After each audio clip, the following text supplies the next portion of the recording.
sutarėm, paprašysim, kad ponas Krištopaitis, sodros atstovas, paaiškintų, jis gavo klausimus, kurie buvo pateikti mums ir paaiškintų apie pensijų perskaičiavimo klausimus, kokie dydžiai ir kaip jam atrodo dabartinė padėtis. O paskui jūs galėsit jau paklausti, jeigu turėsit. To, ko nesugebėsim atsakyti, prašom mums raštu pateikti, mes po kurio laiko, gal per laikraštį darysim spaudos, per spaudą, per radiją, per televiziją, jums paaiškinsim. Prašom. Labas vakaras. Šis klausimas man naujas, jau aš visą mėnesį beveik, nuo ryto iki vakaro nagrinėjom šitus klausimus pensijų. Turiu pasakyti, kad per 3 mėnesius perskaičiuotas pensijos pagal naują įstatymą. Dabartiniu metu jau beveik visos išmokėtos, liko tik tai 1/3. Ir gerai tai, kad mums nereikia kažkur tai prašyti pinigų, sugebėsime išmokėti savo miesto lėšomis, tas, kurias surinksim.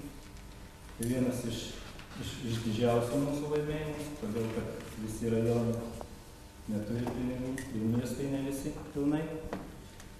Galbūt dabar dėl to perskaičiavimo pensijų visų labai keista, kad žmonės galvoja, kad čia sodra viską skaičiuoja ir skaičiuoja taip, kaip jai patinka arba nepatinka. Yra įstatymai, draugai mėly, ir pagal tuos įstatymus mes viską skaičiuojam taip, kaip nustatyta. Šiandien baigiam spausdinti specialius lapus, kuriuos jūs gausit kiekvienas pensininkas ir galėsit pasižiūrėti, kaip buvo paskaičiuota, iš kokio vidurkio, koks jūsų atlyginimo koeficientas ir koks suskaičiuotas stažas.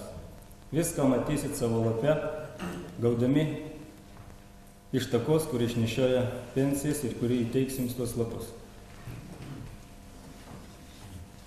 Įstatymus nustato Seimas, mes juos vykdom. Mes tik yra vykdytojai. Ir per 3 mėnesius perskaičiuoti 30 000 pensijų, žinoma, kad tai yra ir klaidų, ir per skubėjimą, ir per programų sudarimą, ir išvengti jų buvo neįmanoma, todėl kad žmonės keitėsi, neišlaikė moterys darbo krūvio, todėl kad reikėjo dirbti ir šeštadieniais, ir sekmadieniais, ir dirbti šitus visus 3 mėnesius iš eilės be išeiginių ir iki vėlaus vakaro. Dabartiniu metu mes turim rezultatus. 53% Šiaulių miesto gyventojų padidėjo pensijos. 47% jos nepadidėjo arba sumažėjo. Tačiau vyriausybės sprendimu jos negali būti mažesnės tokios, kokias gavo. Reiškia, visi gauna tokias pensijas, kurias jos gavo. Yra žinoma nepatenkintų žmonių, kad tai padidėjo 4 litai, 5 litai, 10 litų, tai ne mūsų kaltė. Vyriausybės yra taip nustatyta, taip yra paskaičiuojama ir kiek padidėjo, tai priklauso nuo jūsų stažo ir uždarbio. Dauguma turi tikrai didelį stažą, 30-40 metų, tačiau darbo vidurkis, palyginus su koeficientu, kuris yra vyriausybės nustatomas, yra mažesnis negu vienetas. O jeigu jis mažesnis negu vienetas, pensija negali padidėti, koks bebūtų stažas. Reiškia, jisai pensija pasilieka tokia pati. Įsivedė naujų pensijų rūšis, tai valstybinės pensijos, nukentėjusio pensija, našlių ir našlaičių pensijos, kurias dabartiniu metu irgi perskaičiavome, gaunam, pridedam prie tų, kurias skiria vyriausybė iš savo lėšų, iš vyriausybės lėšų.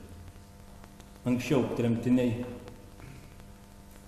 geto, didžiojo tėvynės karo dalyviai, nukentėję Černobylį, sausio 13, visi gauna valstybės pensiją kaip nukentėjusiojo pensiją. Tai yra nepriklausoma, ar jis dirba, ar nedirba, 80 litų, tai yra bazinė pensija. Visiems kitiems pensija yra mokama pilna tik tai, kurie nedirba. Dirbantiems pensija mokama tik tai bazinė. Ir jūs žinote, iki kurio laipsnio, jeigu uždirba 1,5 atlyginimo, tenai to minimalaus, tai tada pensija mokama visa. Nuo 65 metų, jeigu dar dirba, nepriklausomai tada, ar jis dirba ar nedirba, gauna pilną pensiją. Visais kitais atvejais dabartiniu metu pensijos yra perskaičiuojamos iki Liepos mėnesio, kas pristatė dokumentus, jos užskaitomos ir paskaičiuojama viskas, kas priklauso nuo sausio 1. O jeigu dabartiniu metu atneš dokumentus kokius nors papildomus, jam bus suskaičiuota tik už nuo rugpjūčio mėnesį. Tai yra įstatymą numatyti, taip ir bus daroma. Jeigu kas pavėlavo, tačiau įsiregistravo ir yra užregistruota, kad trūksta kažkokių tai dokumentų ir jam reikia juos pristatyti, 3 mėnesių laikotarpį jis gali pristatyti ir pensija jam bus perskaičiuota nuo sausio 1 dienos. Kalbėsiai, aš tik tai norėčiau paprašyti vieno dalyko. Nežiūrinti tai, kad aš skaitaus kaip energetikas miesto įkrojo energetikos ūkį, bet tai toli gražu nereiškia, kad Šiaulių miesto valdyba šiandieną gali įtakoti kaip nors į energetikų kainas. Energetikos įmonės, išskyrus gatvę apšvietimą, visos pavaldžios energetikos ministerijai ir mes tik tai derinam bendrus klausimus, kurie kažkaip tai yra susijęti su savivaldybės veikla. Kitas dalykas, tom įmonėm, kurie šiandien aš matau vadovai yra vandentiekis, autobusų parkas, visi kiti, tai yra savivaldybės reguliavimo įmonės ir aš manau, vadovų bus galima, jūs turėsite progos paklausti apie visus tos dalykus. Dabar aš turiu gan konkrečių klausimų. Kokia vandens skaitiklių pastatymų kompensavimo tvarka? Aš čia taip įsivaizduoju, yra neaiškus dar visai, bet aš įsivaizduočiau, kad tai yra klausimas butuose pastatymas, ar kaip kitaip. Užrašymą ar ant namo įvado. Čia neaišku man truputėlį. Jeigu mes kalbam apie butuose skaitiklių pastatymą, galiu tik pasakyti tiek ir labai nuvilti taip pat, kad kompensacija yra numatyta tik 4 kategorijom žmonių. Tai 1, 2 grupės regėjimo invalidai, daugiavaikės šeimos, kurios augina 4 ir daugiau vaikų, ir invalidai 1 grupės. Šitiem visiems žmonėm yra taikoma 100% kompensacija, tik išskyrus 1 grupės invalidus, kurie turi šeimose remtinus asmenis. Visą tą atskiria socialinės rūpybos skyrius. Mes tai 1 kategoriją su 100% praeitais metais praktiškai užbaigėme skaitiklių pastatymą. Dabar jeigu eina tenai atsiranda šeimos, kurios, normaliai, 4 vaikas ateina į šeimą, normalu, pildasi tas sąrašas ir arba jeigu sutariama vienokia ar kitokia grupė invalidumo padidinimo yra sąrašas, reiktų kreiptis į socialinės rūpybos. Tai yra visi 1 grupės invalidai, kurie nebuvo patekę į šitą sąrašą, į vardinį sąrašą. Tai vėl daro socialinės rūpybos skyrius. Šitas sąrašas jau mums yra pateiktas, yra kažkur pagal duomenys apie 700, kažkur netoli 50 žmonių kurti bendrijas ir tuomet apskaitos prietaisas bus nemokamai pastatytas. O čia ir yra antras tiesa klausimas. Kur kreiptis dėl šilumos skaitiklių rengimo? Nepastebėjau, bet aš jau atsakiau. Šilumos tinklus, čia matyt duos adreso, tą telefoną, kur galima kreiptis. Kokia bendrijų kūrimo tvarka? Taip, yra dabar naujas. Mes labai laukiam šito vyriausybės nutarimo. Birželio 15 nutarimas 852. Jau mes skaitiklių, čia savaitę gavom, čia buvo mūsų grinai užsakymas, aš prašiau, kad tai padarytų. Mūsų žmonės padarė, spausdino tokius gražius pavyzdinius įstatus bendrijų iš to įstatymų. Mes čia visą tą dabar galim jums teikti, visas tas konsultacijas nemokamai. Aš nežinau, ar reikia tą ilgą platų komentuoti šiandieną. Turbūt aš jums galėčiau, čia jeigu kas domina, duoti tik tai, kad pas mus reikia kreipti 73 kabinetą. Pirmam aukšte tenais, kur priėmimas yra piliečių Šiaulių organizuotomas ir telefono 433706. Visas šitas registracijas vyksta tik tiek, kad nemokamai, įstatai nemokamai, prašau, tik tai susiburkit iniciatyvinę grupę ir bendrom jėgom pamėginsim šitą padaryti. Kokia nauda gyventojams šitokiais susitarimais? Va tiesa, vieną tik dalyką, dabar pagal vyriausybės nutarimą Lygtai savivaldybės taip ir yra numatyta rėmimo fondas sudaromas. Na, nuo žemės mokesčio, aš turbūt, gal čia ponas Mieželis sėdis labai giliai gilinosi tą, kas ten gavosi iš to parašymo, bet tas fondas rėmimo yra dabar prie jo dirbama.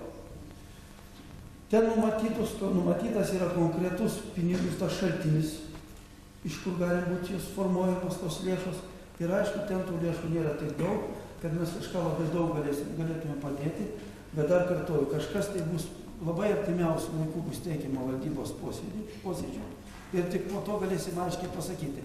Ir dar kartą sakau, tai eina kalba apie naujai besikūrenčias bendrijas. Vyriausybė net nebeužsimena, kaip nors, kad reikėtų remti neorganizuotus namus. Yra dabar nuostata tokia, vis tik nusipirkom turtą, kokį nusipirkom tokį, ir reikia pradėti galvoti vis tik tais, kaip jį eksploatuoti. Matyti, išeinant iš to, tokia pozicija vyriausybės. Kodėl taip smarkiai pakilo vandens kainos? Kainos už vandenį. Aš susilaikau nuo to komentaro. Kas yra lengvatos pensijos įskaitant iš komunalinės paslaugos? Šiandieną nėra jokių. Kaip jūs žinot, yra vyriausybės nutarimas, tik tai vienintelis, kuris papildė, buvo anksčiau nedaugiau 15% gaunamų pajamų šeimai. O būtent daug ateina pas mane žmonių, ateina du žmonės iš buto, vyras su žmona ir nori, kaip tai, kad būtų apskaičiuota atskirai kiekvienam. Jokių būdų yra įvardinta aiškiai šeima, visi tame būti registruoti asmenys. Tai nėra. Dabar po to, reiškia, dapildėjus, kaip žinot, 15% liko už šilumą ir 5% už karšto vandenį. Kam bus taikoma ir kaip bus taikoma šitą metodiką? Paruošta dabar 3 ministerijų, tiksliai šitą žinau, tai socialinės rūpybos, finansų ir energetikos ministerijos sumažėjo. Yra labai konkretus klausimai. Paskui jau eina. Sodo genezita, varpo 5, 20. Dėl vandens apskaitos klausimų noriu pateikti pati. Jeigu yra prašoma, aš negaliu gauti atsakymą, šitą buvau. Yra. Gyvena antros grupės invalidė. Gyvenamo namo kooperatyvo buhalterė skaičiuoja mokesčius, neįvertina kompensaciją. Ką daryti? Niekaip nesuprantu kompensacijų, skaitiklio. Dar tik vieną dalyką. Jeigu jūs pasistatot, kaip nustatyta tvarka, šitą skaitiklį, šiandien skaitiklių stato 16 įmonių su licenzijom ir mes skaitėm, kad pagal poreikį statytis yra labai daug įmonių, šitas licenzijų išdavimas toliau yra sustabdytas ir tie neorganizuoti namai, jie niekaip negali pasistatyti skaitiklių be šitų įmonių, tai yra labai gerai, aš pasakysiu, dėl ko. Todėl, kad reikia priiminėja šilumos tinklai mūsų eksploatuojančias įmonės, jie paprasčiausiai nepriima, kai nėra licenzijos numerio. O tai reiškia, kad jeigu tos įmonės pastato, jos mums garantuoja metų bėgį eksploataciją ir ateity patikrą tų skaitiklių. Kaip žinot, dabar apie patikrą labai aštriai kalbama. Tai yra labai ir mums naujas dalykas, kas 2 metai ir labai brangus matyt bus dalykas, bent jau dabar pagal sunormintus aktus, gal bus pakeitimų.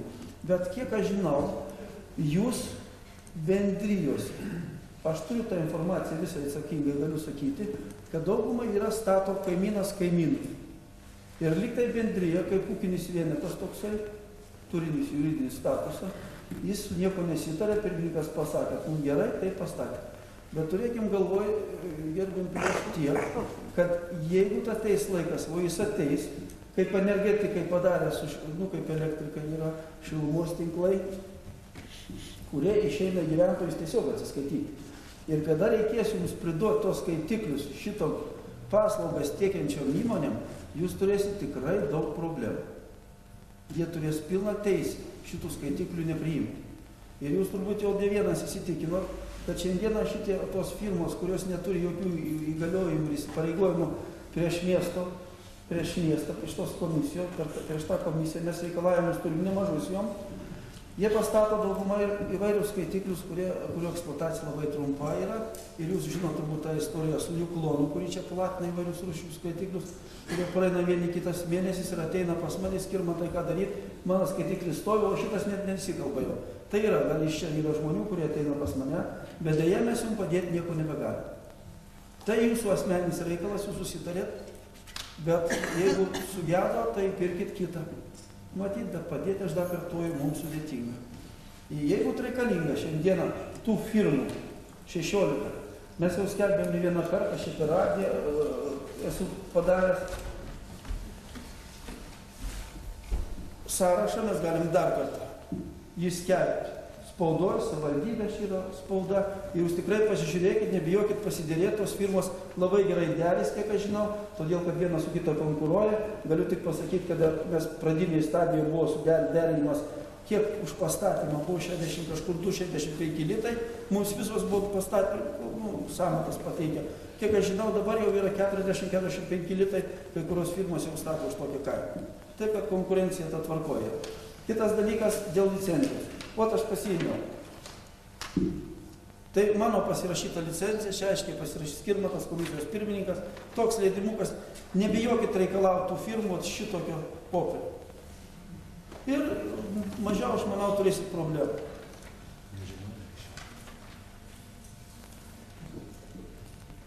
Tai dar kartą sakau, pasiteisinęs dalykas ateityje. Faktiniai vartotojai. Tai reiškia, jeigu šitaip yra, juos reikia fiksuoti ir jie turi mokėti. Kur kreiptis, kur nekreipiamės, namų valdyba iš visą nekreipdėmės, jisai, kad ten 3-4 gyvena, kur registruotis. Ne, tik į namų valdybą. Kadangi namas Nes kaip tai tiekau. Koks adresas, aš tik pasižymėsiu. Reikia statyti skaitiklius ir nesirūpinti, kas su sienos daro. Na, reikia, bet tai reikia imti lėšų dar. Man Koks adresas tiksliai? Žalgirio 2-16. Bet tai yra apgavystė, aišku. O aš šalimais namas gyvenu. Ir moka tiek pat, kaip aš viena. Koks būdas? 18.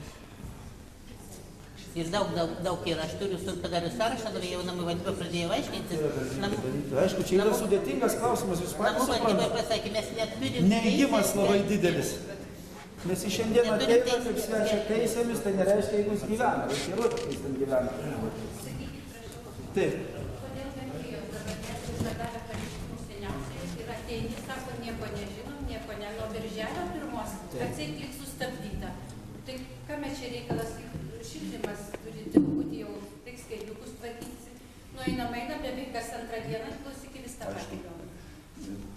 Reikalas buvo paprastas. Kadangi nutarimas šitas paimtas jau, kaip aš minėjau, birželio 15, taip, tot išėjo, bet pavyzdinių įstatų nebuvo. Dabar jie yra gauti, būtent nenorėjom daryti, dabar jie jau atspausdinti, tai yra dienų. Taip, bet ne viskas buvo sunorminta iki galo, nebuvo aiškumas, tikrai šitą, tik būtent dėl to. Dabar aišku yra jau viskas, jūs kreipkitės į tą, ką aš jums sakiau, jokių nebėra kliučių. Pasižiūrėjau pasitaisyti, ne? Ne, negalima du kart daryti tą patį darbą, geriau gal palaukti padaryti iki galo ir iš karto. Taip, prašau. Sprendė bendrijoms, kadangi jūs duodat licenzijas, reiškia gamyklų statyti šiaudinius skaitiklius. Tai matomai reiktų gal pareikalauti sąmatus ar ko nors. Sprendė bendrijus labai brangiai mokėdavo. Už 3-4 valandų darbą 2 žmonių mokėjo 1000 litų, pavyzdžiui, skaitiklių pastatymą. Tai kažkaip tai žmonės papiktinama tokie dalykai. Tai šiais metais gal reikia atkreipti dėmesį. Ypač mažiem būtam, reiškia mažiem namam 20 būtų po 50 litų, būtų jau vis tiek vienas skaitikliukas, ne kiekvienam, o vienas, tai labai daug. Aš žinau tą situaciją, dabar padėtis yra taisoma, bet aš manau, ponas Kasputis tą Kaina didelė, taip? Ne, yra per daroma šita jūsų pastaba, dabar jau yra reaguota į tai ir nebebus taip, kad buvo 4 firmos ir buvo vienai firmai viena ūkinė bendrija kažkokia išduota licencija. Dabar skelbiamas konkursas, aš sakau, Kasputis ponas šitą dalyką jums paaiškina. Tai Šilumos tinklų įmonės vadovų apie žemės, reiškia, grąžinimą klausimą, ar galėtumėt padėti ką nors? Tokius konkrečius dalykus, jeigu aš įsivaizduoju, tai reikia tikrai ateiti pas mus, reikia pažiūrėti popierius, ne žemės grąžinimas, jau reikia konkretų, kelti bylą ir konkrečiai žiūrėti. Jūs supraskite teisingai, mes neturim su save tokią informaciją. Užeikit pas mus į... Norėčiau paklausti, ar galės kada nors gyventojai atsiskaityti už vandenį pagal skaitliukus, taip kaip atsiskaitoma yra už dujas? Užrašome, užmokame. Palaukime vandentikį, aš turiu savo nuomonę, yra vandentikį. Aš turėčiau klausimą, kad dėl karšto vandens yra, dabar galiu klausimą. Tai gal pono Kasputį jūs galėsit, gerai, jis tiesiog tinklų Gerai. technikos direktorius, tai būtų... Padėtis su karštu vandeniu nėra iš tikrųjų labai gera. Ypatingai centrinė miesto dalis, ten, kur nėra, reiškia, statyba yra pati seniausia karšto vandens tinklų bei jų įrengimų. Šiuo metu nėra recirkuliacijos linijų, nėra recirkuliacijos siurblių. Tai čia liečia iki pat 9 boilerinės, visa centrinė miesto dalis. Ir kada žmonės susistatė karšto vandens skaitiklius, ne vienas nenori nuleisti to vandens, reiškia kažkiek tai. Vanduo linijose atvėsta ir iš tikrųjų jis darosi tik tai drungnas, kadangi sumažėja paėmimas ir reiškia, cirkuliacijos siurblių ir linijų nėra. Yra vienintelė išeitis, mes ją numatėm, reiškia, statyti pašildytuvus kiekviename name, likviduojant grupinės boilerinės. Šitai linijai yra pritarta ir energetikos ministerijoje, tačiau visas reikalas yra atsidūręs į pinigus. Reikalingos gana didelės investicijos. Vienam namui maždaug perdirbti visą modernų mazgą ir padaryti, reiškia, name, tai reikia maždaug apie 20 000 litų. Yra numatytas kreditas iš Europos banko, tačiau šiai dienai...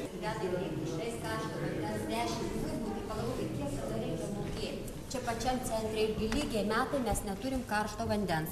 Gyvenam name pensininkų daug ir šiaip nedaug, žmonės mažai uždirbantis, 8 butai. Ir jeigu žmogui reikia mokėti už karštą vandenį 15-20 litų vienam asmeniui ir neturint karšto vandens, tai prašom pasakykit, kokią kainą mes turim dabar mokėti.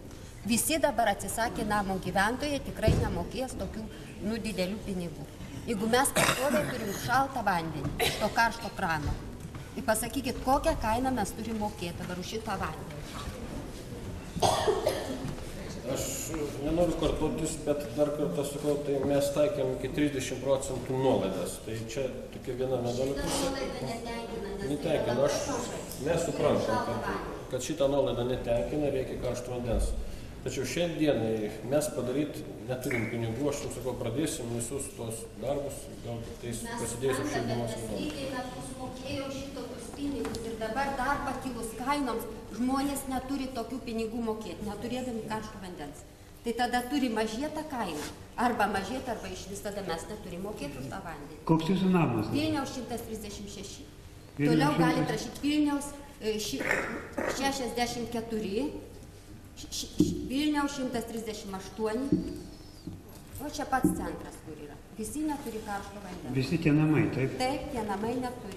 Dabar jau... Tai čia yra problema, kai atskiri namai neturi, kiti namai. Atskiri šitie namai, kiti neturi. Aš vakar pasitiksiu. Matyt, reikia skirėti žiūrėti. Pats centras. Mes dar kartą peržiūrėsim šitą situaciją, bet aš manau, kad staigiai pagelbėt kažko, tai nėra techninių. Neturėdami karšto vandens. Žmonės mokėjo lygiai metus daugiau, o daugiau pakilus kainoms po 3 litus už karštą vandenį. 54 ir Vilniaus gatvė 158. Skirtumas tas, kad pas mus yra vietinis pašildytojas. Priklausom pirmai namų valdybai. Nuo pereitų metų negaliu pasakyti, ar nuo kovo mėnesio, ar nuo balandžio mėnesio. Niekada nešyla gyvatukai. Tam, kad sulaukti šiltą vandenį, mes turim nuleisti kubus ir mes jo nebeleidžiam jau. Mes šildomės šiltą vandenį. Ir nuo pereitų metų namų valdybai pastoviai buvo informuojama, pastoviai prašoma, pastoviai rašoma. Visą laiką mokame eksploatacijos išlaidas. Sąžiningai mokame, be jokios iš sanatorijos tau įkiša raštą, kad tu gulėjai sanatorijoje, tu nebuvai namuose 21 dieną, nebuvai 24 dienas. Tau turėtų atskaičiuoti šitos mokesčius. Nuneši namų valdybą, iš tave šaiposi. Kur žmogui kreiptis? Kada už vandenį mes 2 asmenų šeima kas mėnesį, kelintas mėną už vandenį mokam už 2 žmonės iki 60 litų. Mokam, laukiam, žiūrim, kas bus toliau. Dar plus 1 mėnesį atsiuntė kažkokią tai baisę sumą, nežiūrint to, kad visą laiką mokom. Atsiuntė vėl šalto vandenį, priedas 56 litai. Nueinu į vandentekį aiškintis, už ką tas priedas. Už kažkokius 2 mėnesius. Už kokius mėnesius, kad aš nuo 92 metų renku visus kvitus, be jokio įsiskolinimo. Kiek gali žmogus sumokėti ir kada žmogui trūks kantrybė ir kiek jūs galit iš žmonių šaipytis. Kodėl vėl ta pati banda? Sako, mes kitur stogą padengiam, tai kodėl aš turiu mokėti pinigus, jeigu namų valdyba dengia stogą kitur? Arba jeigu namų valdybos poniai įsikloja savo kilimus. Kodėl mes turim mūsų pinigus rinkti? Ir viskas. Visi metai neturim šilto vandens, visi metai nešilo gyvatukų. Aš pasitengsiu atsakyti, nenorėčiau aš atsakyti už vandentiekį, už namų eksploatavimo įmonės, kad nuo anksčiau. Aš tik galiu pasakyti tai, kad mes, reiškia, nuo šio pavasario tik tai perėmėm, reiškia, eksploatuoti šitos namus. Ir kas buvo anksčiau, ten kur tas siurblys dingo, tai tikrai atsakyti aš negaliu ir nežinau. Mes stengsime šitą padaryti, kad būtų geriau žmonėms, tačiau yra išleistas ir ministerijos įsakymas, reiškia, jeigu reikia pirkti šildytuvą ar keisti, kapitališkai remontuoti, tai jau yra namo savininkų lėšų daroma ir atlikti kapitalinius remontus, tikrai tokius, kur ten mažas šildytuvas ar trūksta siurblio. Temperatūra 3 laipsniai ten skirtumas, o šiluminiai tinklai neduodavo maždaug 18-20 laipsnių. Dėl to mes labai sunkiai įsitekdavom į grafikus. Kaip šiais metais bus su paduodama temperatūra ir kaip iš mūsų reikalausim. Iš tikrųjų, tada mes pagal vyriausybės sprendimus, reiškia, paduodam karšto vandens temperatūrą į tinklus žemiau grafiko, tada, reiškia, valdos priemokos skaičiavimo gyventojų nebuvo. Tada mes neišlaikydavom tų 3 gyventojų. Buvo atveju, kada, reiškia, mūsų kapeliūnai gal ne visai suprasdami, gal ir pagazdindami, kad išlaikytume grįžtamas skaitai, kad skaičiuosim valdos ir panašiai, bet šito nebuvo. Kol nėra neišlaikomas temperatūrinis, paduodamos temperatūros grafikas, jokių pavaduojimų grįžtamos yra neskaičiuojamas. Tai ką jūs galvojate dabar galutinai su tai žmonėm padaryti, kur jie kreipiasi? Vienus rinkam žadėję, kitus rinkam žadėjom. Tai kur mums reikia eiti? Tai mes tiesiog smunkam į duobę. Tai ką, pas Gorbačiovą važiuoti? Ką? Tai galų galia jūs žadėjot, tikrai žadėjot, atsiprašau, aš neatsistoju. Jūs žadėjot, prižadėjot viską rūpytis. O dabar ką mums, už ko reikia griebtis? Taigi jūsų galvas ir jūs žadėjot. Jeigu aš nebūčiau girdėjus, ką žadėjo antrą, ką rinkom, pirmą rinkom, antrą rinkom, ir vis tiek štyla byla. Trečią išrinkom tas. Ja. Tai kur mums eiti? Virvę pasijėmusi įskambit visą laiką. O ten 10 kartų jau yra, tai sakyta, jiems už Dakarštą man jau pinigas gali 48, mes į savaitę tik 2 dienas gaunam, man visai ne visą dieną, parodė biškį vėl šaus vėl. Aš nemodėjau, aš ką, tavai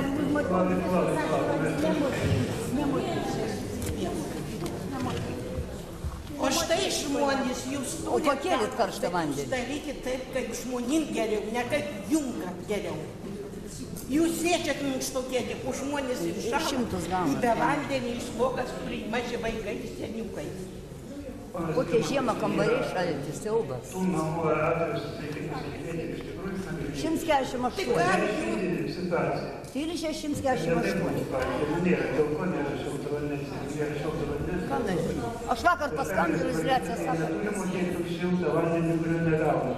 Nu tai užtai, ne, 1,14 litrų mokėti vandenį neturėti. Ne. Ir turi būti teikiamas šiltas vanduo. Ir tegu neteikti, tegu ne jam pinigus, jeigu negali teikti. Tegu ne jam Ir pinigus. jos turi būti griežtai laikomasi. Tai žinosim, ką mes neturim. Įsiskolinimo parašys, paskui, kai žmogų kils, kai šitą, ką ponė sakė, į nežinom už ką, tai taip ir mums dalės. Taip ir bus, mums.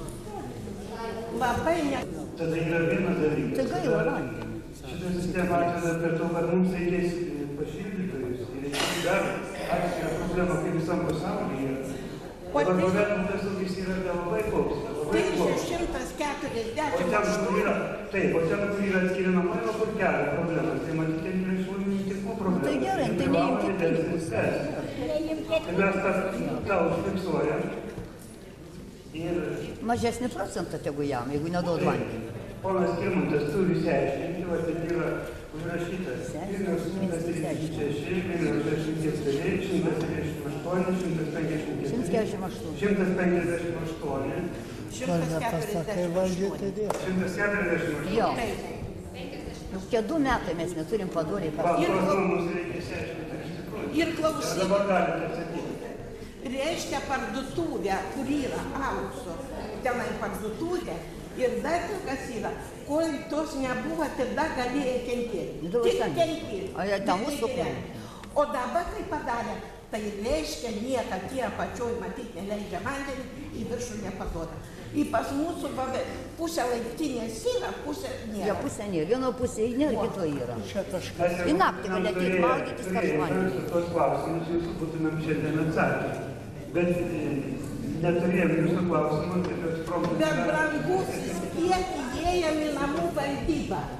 Čia tas klausimas, kodėl? Nu gerai, lauksim, kada išsiaiškinsim. Pažiūrėsime. Tai dabar nėra. Bet įdomu. Jau šilumos tinklai sakė, kas įkalkuliuota yra į tą 15 centų, kurie yra litras 15 ir ką jie darys. Ir nemanykit, kad jiems pakeis boilerius nemokamai, jeigu tai yra susidėlėję ar dar kas nors. Teks pinigus mokėti patalpų savininkam.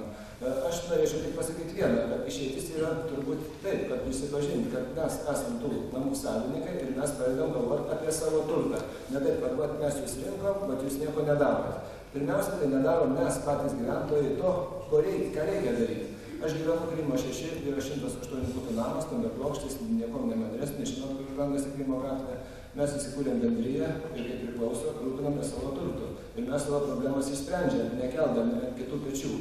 Aš suprantu, kad visi sako, kad mes visi pensininkai, mes nieko negalime, mes sveikatos centre, mes pinigų neturim. Čia yra kitas klausimas, socialiniai klausimai yra visai kiti. Namo eksploatacija yra visai kitas reikalas. Siūlyčiau susimastyti to klausimu ir siūlyčiau pagalvoti ir pradėti rūpinti savo turtu. Aš kartuoju tai ne kartą, aišku, tai yra žmonėm nepriimtina, tai žmonėm nepatinka, kad kodėl aš čia turiu rūpintis to namu. Aš rūpinasi savo kambarį nuo durų. Ne, jūs kaip pirkote namą, kaip pirkote butą, nusipirkote ir stogą, ir sienas, ir rūsį, ir visus inžinierinius tinklus, ir tą boilerį, kuris yra po namu. Tikrai nepirkot grupinėse boilerinėse esančių tinklų. Kaip jo nusipirko?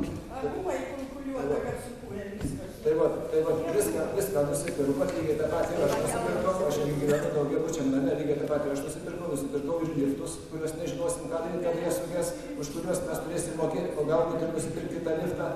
Tam yra išleistas bendrijų įstatymas ir jau senai reikėjo prisipažinti visiems, kad namai, kad mes jau šiandien esame namų savininkai ir kelti ant valstybės pečių šitą visą reikalą, valstybė nusipurtė. Aš manyčiau, kad galbūt valstybė neprigavo biškimus, bet prigavo mus visus, nei vienas už autorių nevarė nusipirkti savo butą. Visi nudėgom ir nusipirkom tos namus. Todėl dabar susimastykime apie tai, susimastykime ir prisipažinkim, kad mes esame patalpų savininkai, ne tik savo butą savininkai, bet savo namo. Jeigu to mes nesuprasim, mes tada reikalo vargsim. Noriu pakomentuoti truputį, aš nekomentuosiu, kad kaip mūsų bendrija gyvena, bendrija šiuliuose yra virš 300, buvo 220 kvadratinių namų, dabar bendrija įsikūrė nuo jau pagal šiandien veikiančią tvarką už karštą vandenį ir už šildymą atsako miesto šilumos tinklai. Jie yra nepavaldus savivaldybė, jie yra pavaldus energetikos ministerijai. Mes nesakom, kad mes su jais nesurandam bendros kalbos. tačiau jie yra nepavaldus. Mes turim su jais derinti klausimus, lygiai taip pat, kaip ir aš galiu derinti su kiekvieno gyventojo klausimus, prašyti, būk geras, man paskolink 100 litrų, jis sakys, aš neturiu 100 litrų, eik pas kitą. Tai va, taip kad, gal aš čia pavyzdį netokį, nelabai gerą pasakiau, tačiau jie yra nepavaldus Šiaulių miesto. Šiaulių miesto savivaldybė negali kokiu nors savo potvarkį ar vyriausybės ar kokiu nors sprendimu įpareigoti Šilumos tinklus dar tą daryti. Jie yra nepavaldus. Juos galima, jūs sudarėt su jais sutartis, visi gyventojai praktiškai, ir jūs juos galite paduoti teismą už kokį nors neteisėtą veiksmą, kadangi jūs esate prisiėmę sutartinius įpareigojimus. Jūs tiesiog kiekvienas gyventojas su Šilumos tinklais esate pasirašę. Lygiai taip pat, manau, bus padaryta ir su vandeniu. Ir tie, kurie pasistatė vandens skaitliukus, tą mes sprendžiam, tą tokią galimybę mes turim. Ir su vandens skaitliukus turi namuose, butuose savo, tai reiškia, būsit tiesioginiai jų abonentai. Aš jums pasakau tą iš anksto, aš manau, kad tai bus, tą mes valdyboje sprendžiame ir tą mes galim, kadangi Ignitek įmonė yra pavaldi miesto savivaldybei.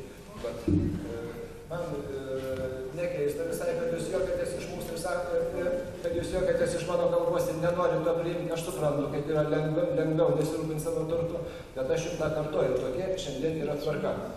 Bet norėčiau pasakyti, Jeigu kaimyną priversti, negali rūpintis to turto. Išklausykit. Kaimyną priversti. Kaimynas atsako savo turtu, jam nereikia, bendrijai nereikia rūpintis dėl to, kad kaimynas nemoka mokesčių. Užtenka jo sąrašą, skolos sąrašą perduoti tai paslaugas teikiančią įmonę ir jinai su to kaimynu tvarkysis, ne bendryje. Taip yra numatyta bendrijų įstatyme. Ir visiškai sako, ką aš dabar darysiu, mano kaimynas nemoka, aš atsakysiu, už nei vienas už savo kaimyną nemokate. Tam kaimynui yra skaičiuojama skola ir jisai atsakys savo turtu, kada nors teks, kada jį paduos į teismą, jisai turi savo turtą ir per teismą yra mokama kaip išieškoti. Bet aš noriu pakomentuoti, truputį pasakyti, kas yra valstybės parama bendrijoms. Man tai nesakė, kas toks svaru, kad aš pirkau. Man nesakė. Tai aš dabar pensininkė galiu visą laiką remontuoti ir mokėti už tą stogą. O antras, trečias toks man pasakė, man nebėga ir aš nemokėsiu. Man nebėga, aš 4 aukšte gyvenu, man nebėga. Pradėjo per lempą varvėti, vat atnevežiau kaimynką, kažkokią parodžiau, sako, tu išjung, sako, tu užsidegs. Būčiau užsidegus. Mano tėvai, kai išjungė, kad aš virtuvų vaikščiu su žuotė. Man jūsų bėda suprantama. Visi tas turtas ir ne mano, ne valstybės ne jūsų. Ir privalot jūs savo turtų pati rūpintis. Aš nekalbėsiu, aš jums gražių žodžių nesakysiu, jūs savo turtų privalote pati rūpintis. Jeigu kažkokia tai firma ima jums daugiau pinigų, negu jūs galvojat, galima pasiskambinti per dieną 5 ar 6 firmom ir pasakyti, kiek už tą darbą, kas paimsit, ką kuri pigiau jums, pasikeitė situacija, jūs turite suprasti, įsivyroja rinkos santykiai, mokės, rinksimės tą, kuris dirbs pigiau. Skaitliukams sakė, yra 16 firmų, viena 40, kita 60. Privalot patys pasirūpinti, pasiskambinti kam nors ir pasiklausti, kuris tiekimą ir pasirinkti patį pigiausią. Jeigu jums pirmą pasitaikysit, jis jūs gali ir apgauti.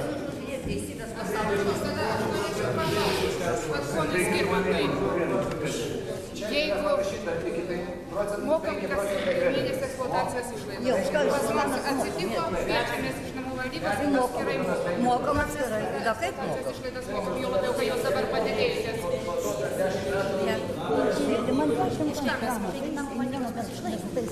Dar vieną dalyką paklausiu, mes už eksploataciją mokam. Ką jinai mums duoda? Mes mokam iš pasikė. Tai jeigu iš tiek žmonių surenka, tai gali suremontuoti šitą kokią detalę nupirkti. O dabar mes nežinom. Mokam 4 rytus. 6 dabar mokame 4. Tai buvo paskelbta bendrijose laikraščiuose, Šiaulių krašte, Šiaulių naujienose, iš savivaldybės žiniose.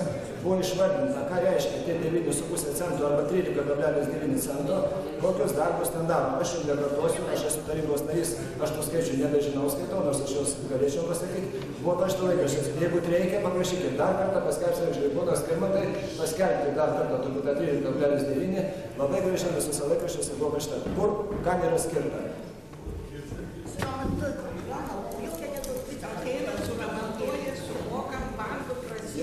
Ten nėra nei stogo, nei sienų, nei vamzdynų, remonto ten nėra. Sakyti vienu ir surasti kitą, kuris mažiau jums už tą paslaugą.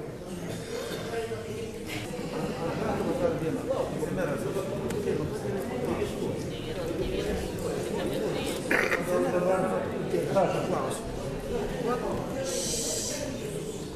Turėkim dar trupučiuką kantrybės. Aš dar kartą labai neįkyrėsiu, bet tikrai norėčiau jūsų reakcijos salės. Tokį paprastą dalyką. Čia ką ponas Meženis pasakė, taip ir yra. Iš tikrųjų, jeigu ten neaiškit šitą samata tos eksploatacijos, čia nėra problemų, mes paskelbsim. Bet mes turim visi suprasti, kad tikrai ten, kas įrašyta, ir tik tai tie darbai bus daromi. Dabar kitas variantas, kaip sakom, bendrija, skaičiuokitės gerbėmiai, žiūrėkit, kiek jūs sumokat paslaugas teikiančiom organizacijom už fiksuotas paslaugos rūšis ir kiek reikėtų visam namui. Jūs įsivaizduokit taip, kad šiandien jūs tik tai mokat už tai, rytoj reikės daugiau, bet kažką tai praplėsti, stogą remontuoti. Šiandieną ateina pas manęs kelios kategorijos žmonių, sako, tikrai Skirmantai, kodėl jūs neįdedat į tarifą stogo remonto darbus?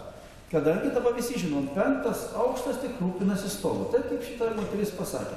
Visiems kitiem nerūpi. Gerai, mes įdėsim. Kaip reaguos visi 4 aukštai, tai bus nebe 13, bet bus kažkur 17-18. Ir visiškai teisingai. Vienam šiandien stogą reikia remontuoti, 10 namų nereikia. Kur socialinė teisybė? Nėra. Tai vat aš ir noriu jūsų paklausti. Mano supratimo yra 2 teisingi keliai. Bendrija, kurios jūs labai nenorit, bet dėja reikės. Kitas kelias, ką mes dabar bandom daryti su Kaunu ir Vilniumi, randam bendrą šneką, aš nežinau, tik bandom daryti, kad iš vis nuimti mokesčių, fiksuotus mokesčius už paslaugas, tai turėtų būti savininkų ir eksploatuojančių tokių įmonių tiesioginės ūkinės sutartis apspręsta pagal konkretų namą. Jeigu jūs pasirašot tai, ką reikia, žiūrėkit, ką pasirašo, kokius darbus reikia, tai bus teisingai tada. Tas namas mokės, ką reikia. Ir mieste palaikyti politiką, tik tai kol kas vieningos mokesčių surinkimo politika, vieninga, už visas komunalinės paslaugas. Tai turbūt suprantama, kad atsiskaityti su visais tiekėjais reikia laiku ir mes skaitom, kad padarėm šitą, kurį vedėm atsiskaitimo sistemą, dėja, man irgi teko daug padirbėti, kadangi aš buvau šitos komisijos pirmininkas ir aš skaitau, kol jūs man niekas neįrodys, kad kitaip, kad esam sistemą gerą padarė mieste. Tai yra skaitau, kad ją reikia išlaikyti. Tai jeigu jau šiandieną, man įdomu kaip nors rankom, bent kas kilstelėtų, ar tikrai mes teisingai eitumėm, jeigu, pavyzdžiui, aš dabar reikia paskaičiuoti po metų dalesnį, nuo naujų, atsisakom fiksuotų mokesčių už paslaugas, o tiesioginiam sutartim mieste. Tai niekas dar nedarė Respublikoje, bet tai būtų teisingai. Ir jeigu jūs rūpinatės, ieškokit, skelbkit konkursus, rūpint kaip nors, darykite tiesioginės sutartis, reikia namą, susitarsit, bet tai padarys aiškus darbus, jūs priimsit ir aiškia kaina jau bus, nebus problemų jokių čia. Nes dabar nėra socialinio teisingumo, nėra.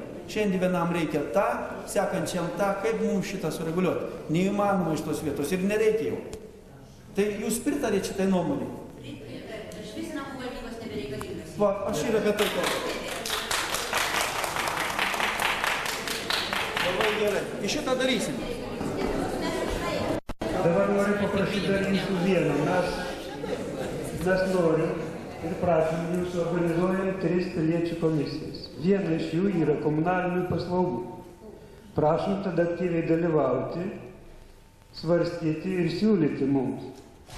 Mes pasižadam oficialiai suorganizuoti visą tą komisiją ir kiekvieną jūsų pasiūlymą apsvarstyti ir tarybos posėdėje viešai paskelbti ir padiskutuoti ir priimti pagal jūsų pasiūlymus sprendimus.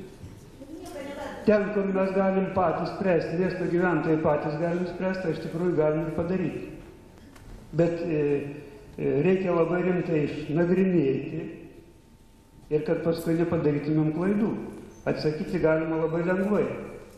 Jeigu jūs surandat, kas jis geriau aptarnauja ir dabar susikūrusi bendrija gali iš karto atsakyti namų eksploatavimo įmonės paslaugų. Aš.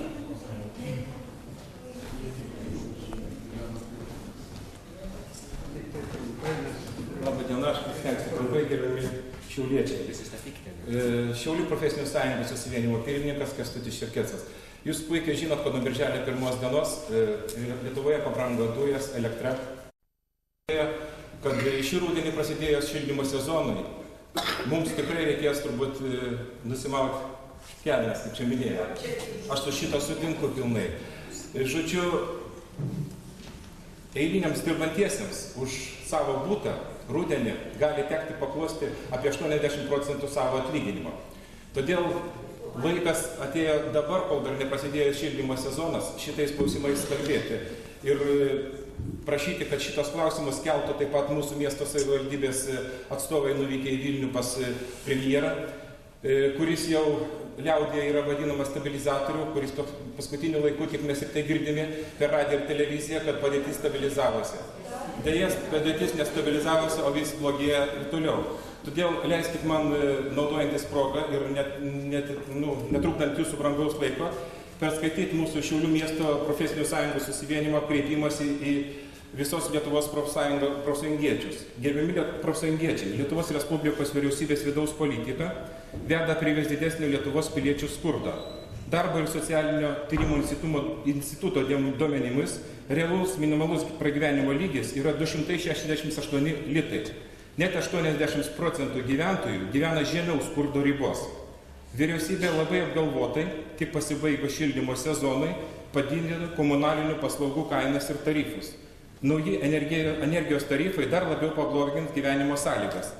Šiaulių miestų profsąjunginių sąjungų susivienimas šių metų rugsėjo 7 dieną Šiaulių mieste 16 val. Organizuoja mitingą protestą, kuriame numatome viešai išsakyti savo nuomonę dėl energijos tarifų didinimo. Kviečiame prie šios akcijos prisijungti visos Lietuvos profesinės organizacijas ir surengti analogiškus mitingus. Šiaulių miesto profesinių sąjungų susivienimo pirmininkas. Tiesa, aš nepasakiau, kur šitą mitingą, kokioje vietoje mes jį... Rugsėjo 7 dieną, 16 val. Tiesa, aš nepasakiau, kokioje vietoje šitą mitingą mes planuojame rengti, kadangi dar nėra suderinta vieta su miesto savivaldybė. Mes miesto savivaldybės prašysime, kad šį mitingą leistų pravesti centrinė miesto aikštė, tai yra tradicinė mitingų ir susirinkimo aikštė nuo senų laikų.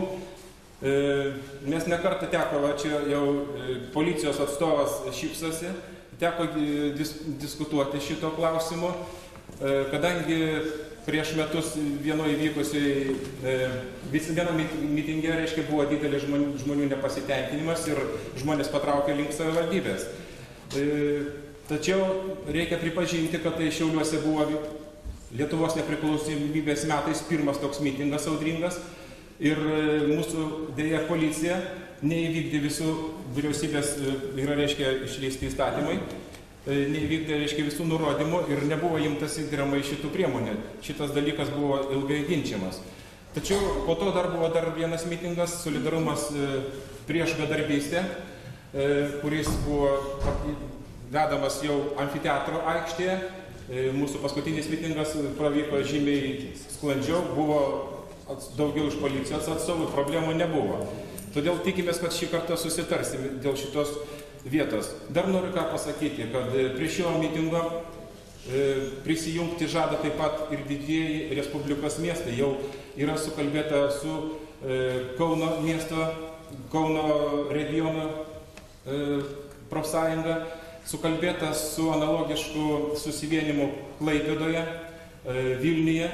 Taip pat matomai prisijungs prie šito mitingo Alytaus, Jonavos ir kitų miestų, reiškia, dirbantieji, kuriems šitas klausimas, aišku, visiems yra labai aktualus ir jį reikia judinti jau iš anksto. Taip, kad visus šiauliečius taip pat aktyviai prašau dalyvauti šitam, reiškia, mūsų mitingime, kuriame bus, mes, aišku, paskelbsime ir mes jį specialiai skelbiam apie tą mitingą iš anksto ir norim pakviesti visus prisidėti prie šito mūsų mitingų ir paruošti atitinkamas rezoliucijas. Analogiškas mitingas buvo gegužės 26, jeigu neklystu, jį organizavo keletą moteriškaičių ir prie Saulės laikrodžio aikštėje susirinko nemažas kiekis žmonių, daugumoje galbūt ten buvo pensininkų, kadangi jiems labiausiai skauda šiuo momentu, bet aišku skauda ir tiems dirbantiesiems.